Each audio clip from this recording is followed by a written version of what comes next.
so this whole thing about what has happened on Earth, particularly I'll speak mostly to the United States, although all of you can find this in your own countries as well.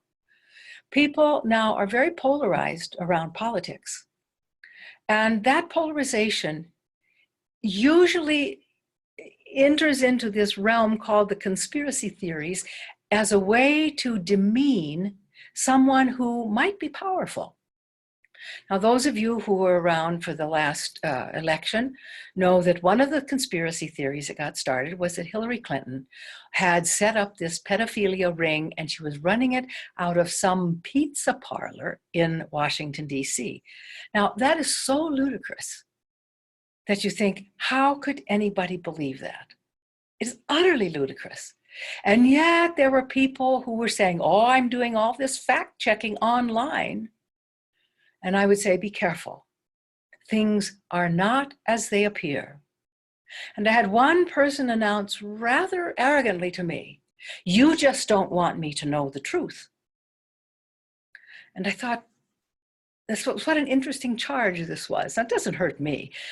Because I don't get my feelings hurt. I sometimes have great compassion for how people got to a place where they could level a charge like that at someone who loves them so much. But it happens. And so there are many, many, many stories. And there is a source, I think it's called QAnon, that many people listen to. But the fellow that's behind this doesn't really ever say anything. He speaks in innuendo, trying to raise questions. And then he has this whole following of people that make up theories about it. And some create really elaborate videos, and on and on and on. But my words to you today are to be very careful what and how you feed your precious mind. I was always told as a monk that I should protect my precious mind. And some people would ask, well, what does that mean? Well, it means you're very careful about what you let your mind think about. You catch those projections when they come out, when they're not coming from your highest self, because you're always paying attention to the mind. When you have a suspicious thought of one kind or another, watch what it does to your mind. No. Is Bill Gates trying to kill all these people around the world with his vaccines? That's another conspiracy theory. Come on. Is there money in it? Yes. But has he given away more than he has ever made to make this happen? Yes. Am I saying he is a saint and has no false ambitions or thoughts? No. But I'm just telling you to watch what you feed your mind. There was another one that came out early in the pandemic saying, oh, this virus was manufactured in China. It was an intentional thing to make people sick. So I'm curious, and this is my question for all of you.